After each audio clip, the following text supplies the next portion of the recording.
मारे गए, जबकि नेताजी निकलकर रूस पहुंच जाएंगे आजादी की जंग को जारी रखने के लिए। अरे साहब, इसे कहते हैं टेनासिटी।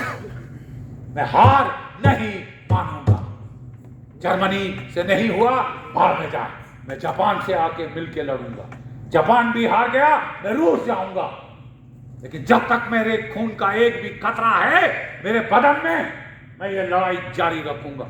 वो है जापानीज एजेंसी का कमांडर काउंट तेराउचे, जो कि जिसको टास्क मिला था कि ताइवान में एक नाटक करो। ताइवान में एक नाटक। अफसोस ये है कि वो जो नाटक उन्होंने नेताजी के निकल जाने के लिए किया था, वो हमारी सरकार ने उसका पूरा फायदा उठाकर, अंग्रेजों ने उसका पूरा फायदा उठाकर हमें ये कहानी बेचने की कोशिश की है, ये नैरेटिव बेचने की कोशिश की है कि नेताजी तो शहीद हो गए। अब रो पिटो, वो तो गए नहीं गए। He cannot go because you and I are free men because of Netaji, because of his Azad Hind फौज। वो देखिए लेफ्ट साइड में, वो है कर्नल उत्रेखिन और पीटर उत्रेखिन और कर्नल उस्तिनोव, रूसी फौज के इंटेलिजेंस ऑर्गेनाइजेशन स्मर्श के मुखिया। इनसे संपर्क हुआ था आजाद हिंद फौज का। आजाद हिंद फौज ने जो साइबेरिया ओम्स्क में एक अपनी एम्बेसी खड़ी करी, नेताजी उस एम्बेसी की तरफ गए। वो जहाज दिखाया गया कि वो ताइवान गया है, वहां उड़ गया। वो गए थे मंचूरिया।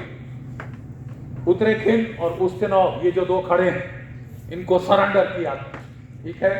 और वो फिर पहुंच गए जो ओम्स्क है, जहां की राजधानी बनी थी वॉर टाइम में रूस की, मॉस्को से हटके, ताकि वो जर्मन बॉम्बरों की रेंज के बाहर है। कहा जाता है नेताजी शहीद हुए थे 18 अगस्त 1945। दिसंबर 1945 में नेताजी का एक ब्रॉडकास्ट 31 मीटर बैंड पर यहां आपके कोलकाता में रिकॉर्ड किया गया इंटेलिजेंस ब्यूरो में, ठीक है, जिसमें कि वो भारतीयों को आह्वान दे रहे थे कि उठो, उखाड़ फेंको इस अंग्रेज सरकार को। साहब, आप कह रहे हैं 18 अगस्त को वो शहीद हो गए, तो ये क्या भूत बोल रहा था? जनवरी 1946 में दूसरा ब्रॉडकास्ट 31 मीटर बैंड है यहां पे। You want to check it, check it, ठीक है। दूसरा ब्रॉडकास्ट, उसमें वो कहीं आगे पीछे की बात नहीं, जो हो रहा था उस वक्त उसकी बात कर रहे हैं, चश्मदीन गवाह जैसे वो बोल रहे हैं। और आखिरी ब्रॉडकास्ट आया 18 फरवरी 1946। एक और चीज हुई थी 18 फरवरी 1946 को, याद है? रॉयल इंडियन नेवी में अंग्रेजों के खिलाफ विद्रोह। 80 जहाजों में से 79 शिप्स में रिवोल्ट हुआ। यूनियन जैक नीचे उतारा, तिरंगा झंडा फहराया, अंग्रेज अफसरों को उठाकर पानी में फेंक दिया, और मुंबई और कराची की गलियों में नेताजी की तस्वीरें लेकर जय हिंद, जय हिंद का नारा लगाते हुए वो घूमने लगे।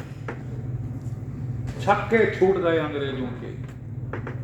वो आपके उपवास करने से नहीं गए साहब, वो तुम्हारे चरखा काटने से नहीं गए।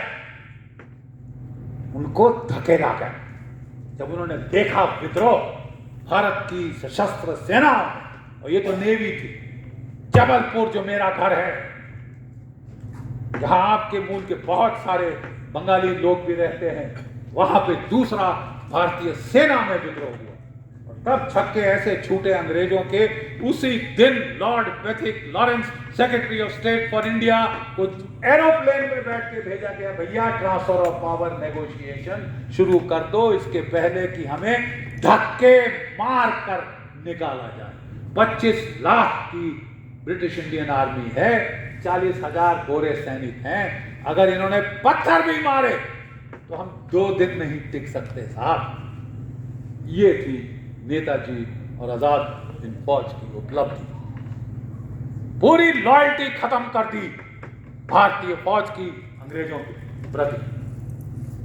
नेक्स्ट प्लीज, मैं आपको यही दिखाना चाहता हूं। यह है कुछ फोटोग्राफ उस रिवोल्ट की, रॉयल इंडियन नेवी में जो भयानक रिवोल्ट हुआ, जिससे अंग्रेज सरकार हिल गई, छक्के छूट गए, ठंडे पसीने आ गए और वो भागे। Next please, next. साहब बहुत हमने कोशिश की है कि इन लोगों को इज्जत मिले।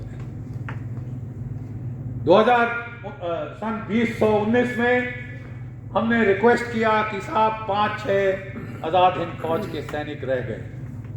एक 101 साल का, एक 98 का, एक 95 का, एक 96 का, और वो इसीलिए इंतजार कर रहे हैं, उनके प्राण अटके पड़े हैं कि हमें हमारी इज्जत दो। क्या आप जानते हैं कि आजाद हिंद फौज को माउंट बैटन के आदेश पर भारत की सेना में वापस नहीं लिया गया? उन्हें गद्दार करार किया। हमने एक्सेप्ट कर लिया। ये हमारी कमजोरी है साहब, हिजड़े हैं हम, और हमें इतना समय लगा साहब। लेकिन मुझे बड़ी खुशी है कि वो 4 हम आजाद हिंद फौज के सेनानी, ये देखिए रिपब्लिक डे परेड पर इनको शान से परेड में शामिल किया गया पहली बार। और उसके कुछ दिनों बाद एक शहीद हो गया जो बचा हुआ था, जिसकी प्राण अटके पड़े थे, और अब कोई नहीं बचा। चले गए, 2 अफसर रह गए, लेफ्टिनेंट माधवन और एक और। इसके पहले कि वो चले जाए, मैं आपसे विनती करता हूं कि एक आदमी की आवाज काफी नहीं होती, लेकिन आवाम की आवाज, मालिक की आवाज, भगवान की आवाज। गुरु रूप साह संगत जी हो, आप है वो संगत, और आप अगर चाहें तो आपकी सरकार करेगी, अवश्य करेगी। खासकर ये सरकार मुझे पूर्ण उम्मीद है कि करेगी। आप प्लीज जब आप घर जाते हैं अपना अपना माउस पे जाइए और क्लिक करिए, वो जो डिजिटल सिग्नेचर है वो डाल दीजिए, जो हमने कैंपेन बना दिया है। कोई 28,000 सिग्नेचर आ गए हैं, हमें लाख के ऊपर चाहिए। मैं जाऊँ, and I'm very grateful to you Dada for giving me this opportunity for writing this book. मैं आपको एक बार फिर बताना चाहता हूँ, 18 अगस्त 1945 ताइपे में एयर क्रैश हाइपोथेसिस, जो कि सरकार की 2 कमीशन जैसे बताया, उन्होंने हाँ कह दी कि हाँ साहब ऐसे हुआ। लेकिन जस्टिस मुखर्जी जब ग्राउंड पे ताइपे में गए तो पता चला साहब पूरे अगस्त और पूरे सितंबर के महीने में कोई air crash, your lordship, there is no air crash recorded in Taiwan 2 months, August and September. बकवास थोपा जा रहा है। मैंने बताया ये डिसेप्शन प्लान। दूसरी थीसिस हमें बोली जा रही है कि देखिए साहब, नेताजी जो थे वो साधु वृत्ति के आदमी। जब वो छोटे थे, जब वो स्कूल खत्म ही किया था, वो साधु बनने, अपने गुरु को ढूंढने निकल गए। तो हाँ साहब, वो आ गए वापस और वो साधु बन गए। तो क्यों गुस्सा खा रहे हो? कलकत्ता के लोगों, क्यों तुम्हारे को खून उबल रहा है?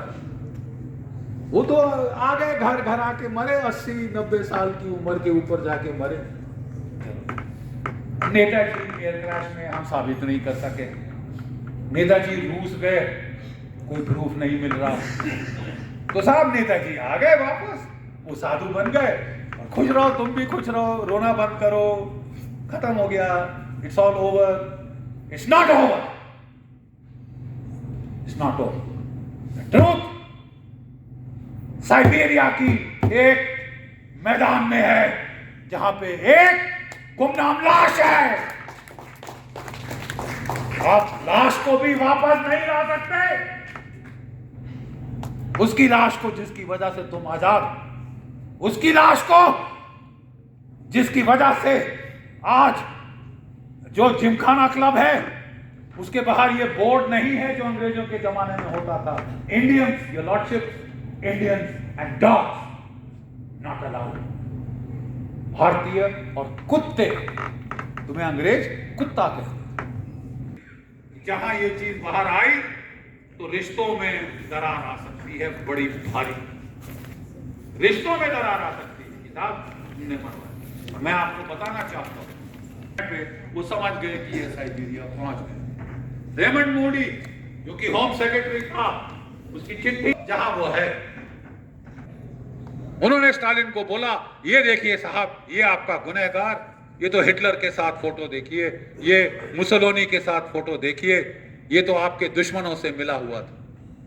और खुंदक खा गया स्टालिन, और उस वक्त वो कोऑपरेट करना चाहता था एलाइड से, वैमनस्य तो बाद में आया, उसने उनको होम्स साइबेरिया की जेल में डलवा दिया। कहा जाता है we are looking for the smoking gun, और हमको मिल जाएगी, जहां जा वहां रह। कहा जाता है और खुदी बोश और